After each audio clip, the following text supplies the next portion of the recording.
ہر کسی نے اپنی زندگی میں خوشی اور تلخی، خوبصورتی اور بدی دیکھی ہے اور اس سے متعلق کچھ یادیں رکھتے ہیں۔ میں نے اپنے مطابق اس چیز کو مد نظر رکھتے ہوئے کہ زندگی کا زیادہ تر حصہ یتیمی، غربت، سفر، دوستوں سے دوری، تنگ دستی اور دوسری پریشانیوں کے ساتھ گزارا ہے۔ زندگی میں بہت سے نشیب و فراز کا سامنا کیا ہے اور زندگی کے رنگوں کو دیکھا ہے، لیکن میں ہمیشہ یہ محسوس کیا کرتا تھا کہ کوئی غیبی طاقت ہے جو مجھے ہمیشہ ہر خطرناک گھڑی سے نجات دے رہی ہے۔ نیز یہ کہ کوئی خفیہ کشش ہے جو مجھے ہزاروں رکاوٹوں سے باہر کھینچ لیتی ہے اور مقصد کی طرف ہدایت کر رہی ہے۔ میں اگر خار ہوں یا پھول، کوئی چمن کو سجانے والا ہے کہ جو چیز ہاتھ سے لگائی ہے وہی اگتی ہے۔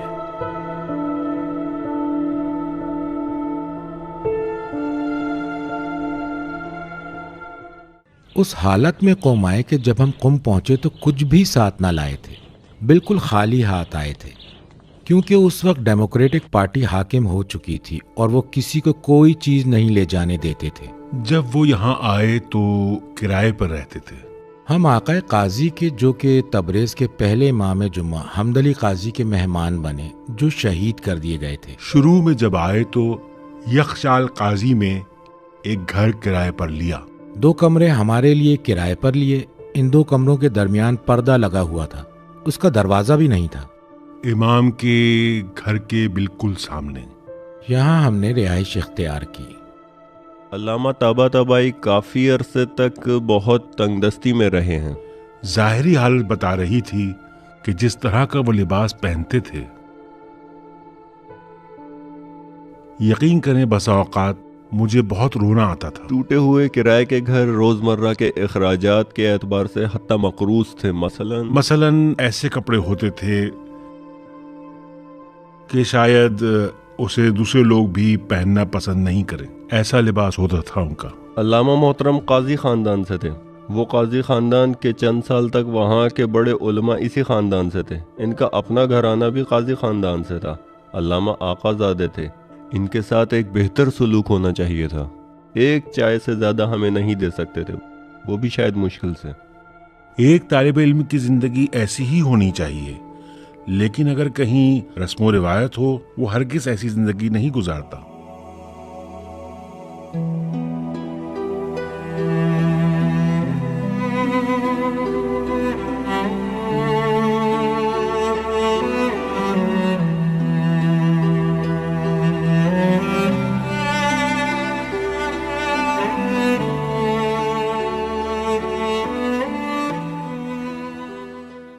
ان کے لیے جس شخصیت کا کردار سب سے اہم تھا، ان کی زوجہ تھی، یعنی ہماری والدہ۔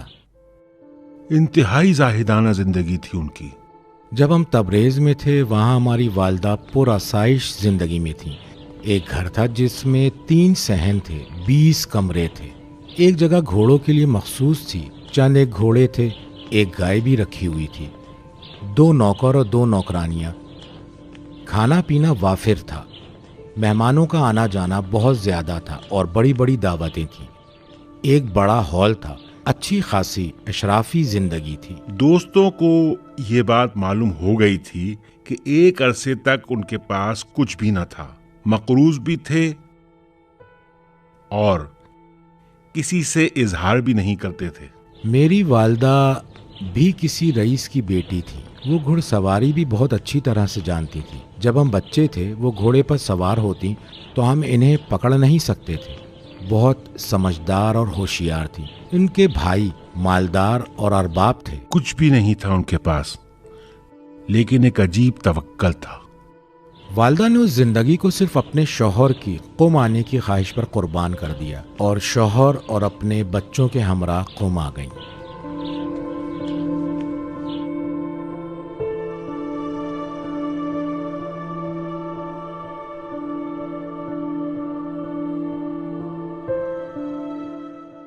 دوستوں سے کہا کرتے تھے کہ تبریز میں ہمارے پاس ایک ذاتی گھر بھی تھا جس میں ہمارے پرندے بھی رہتے تھے، اور وہ گھر اس گھر سے بھی بڑا تھا۔ بالکل۔ بیچاری ہماری والدہ نے 20 کمرے والے گھر، نوکر چاکر اور ہر طرح کی سہولت کو چھوڑ دیا تھا۔ اس چھوٹے سے گھر میں آ گئی جہاں ان کے شوہر اور بچے تھے، جہاں صرف 2 کمرے تھے۔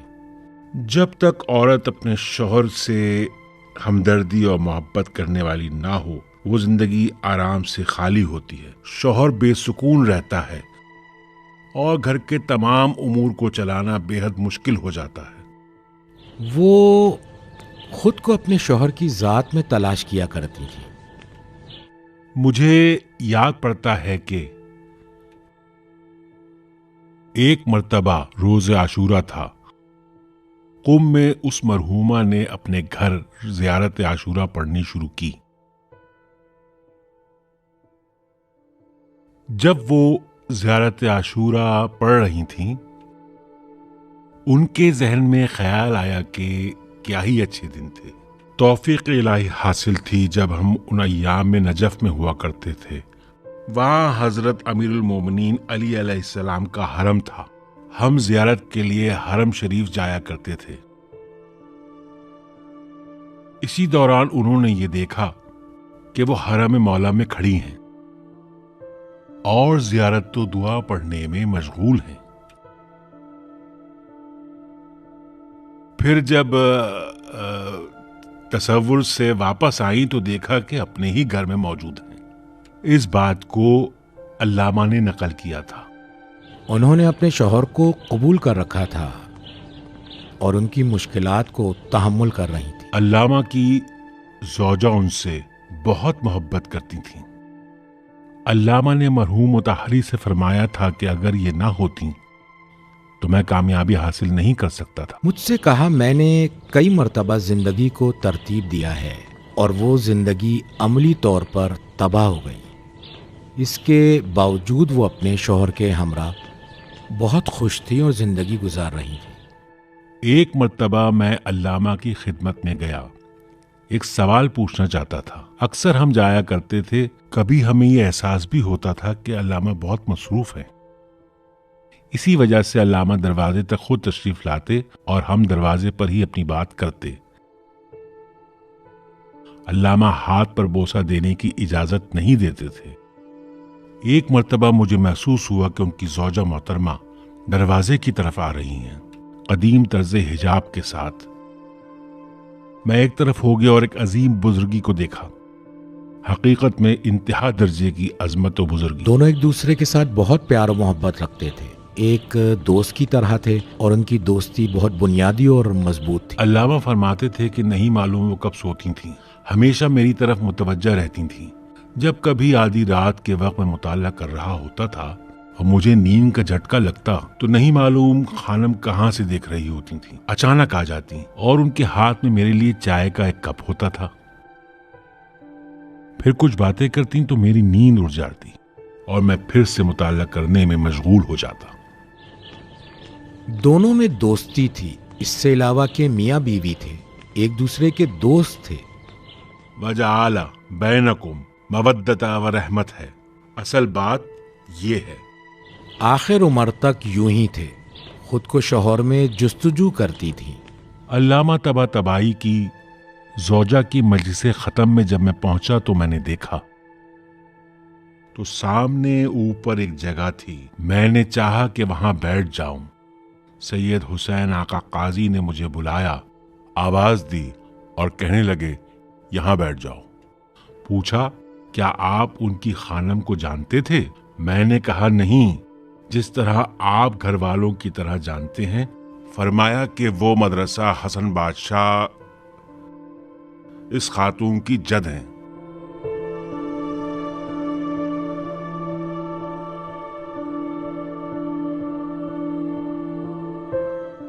انہوں نے مجھ سے کہا میری موت کے بعد فلاں خانم جنہیں ہم جانتے تھے کہ ان کے شوہر نہیں تھے کے ساتھ اپنے باپ کا نکاح کروا دینا، جبکہ خواتین اس طرح کی نصیحت نہیں کرتی. انہیں اچھا نہیں لگتا کہ ان کا شوہر کسی اور عورت سے شادی کرے، لیکن انہوں نے کہا میری موت کے بعد فلاں خانم سے اپنے والد کی شادی کروا دینا. میں نے والد سے کہا یہ کیسی باتیں ہیں؟ یہ کیا مرنے کی باتیں کر رہی ہیں؟ کون جانتا ہے کہ کس نے کب مرنا ہے؟ انہوں نے مجھ سے کہا تمہارے باپ نے مجھے بتا دیا ہے. میں نے پوچھا کیا بتایا ہے؟ کہا بتایا ہے کہ میں پہلے دنیا سے جاؤں گی. پھر ایسا ہی ہوا. والدہ سن 1344 میں فوت ہوئیں اور والد سن 1360 میں دنیا سے گئے.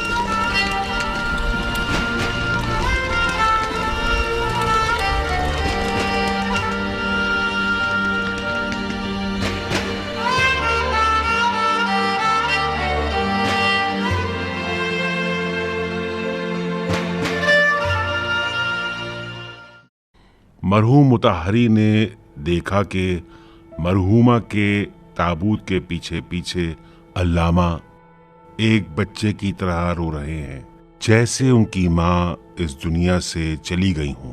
اس طرح کی کیفیت تھی. انہوں نے کہا آقا جان لوگ دیکھ رہے ہیں، آپ اپنی زوجہ کے جنازے کے پیچھے پیچھے اس طرح. فرمایا آقا مطہری مجھے کوئی کام نہیں آتا، مجھے پڑھنے لکھنے کے سوا اور کوئی بھی کام نہیں آتا، گھر کا باہر کا کچھ بھی. مفہوم یہ ہے بالکل یہی الفاظ نہیں تھے. اگر ان کی معاونت نہ ہوتی تو میں زندگی کو نہیں چلا سکتا تھا.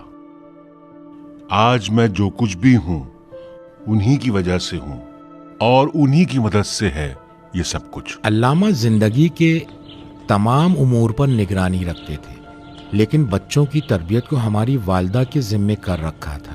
بچوں کی تربیت اور گھر کے اندرونی معاملات ہر حوالے سے ہماری والدہ کے ذمے تھے. وہ بھی اچھی خانہ دار عورت تھیں.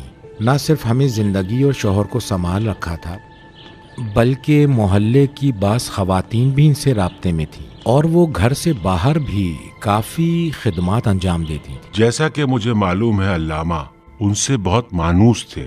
وہ اکثر ان کی قبر پر جایا کرتے تھے. کافی عرصے تک ہر روز فاتح کے لیے جایا کرتے تھے. نہیں ہو سکتا تھا. علامہ ایک لطیف مزاج رکھنے والے شخص تھے.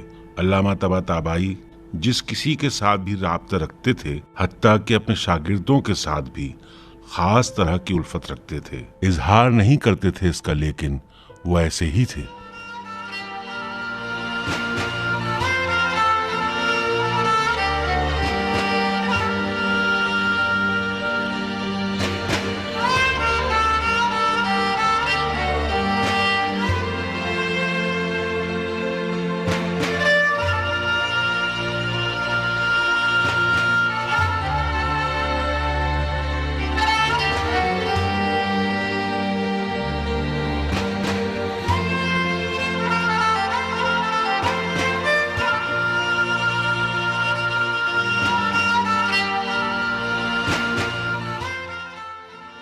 جب رات ہماری والدہ فوت ہوئیں، ہمیں بعد میں پتہ چلا کہ اس رات وہ مسلسل کمرے میں چلتی رہیں اور لا الہ الا اللہ کا ذکر کرتی رہیں. مسلسل ذکر کر رہی تھیں. ہم بھی حیران تھے کہ وہ یہ کام کیوں کر رہی ہیں. ان کے فوت ہونے کے بعد ہمیں معلوم ہوا کہ وہ پہلے سے جانتی تھیں کہ آج رات کیا واقعہ پیش آنے والا ہے.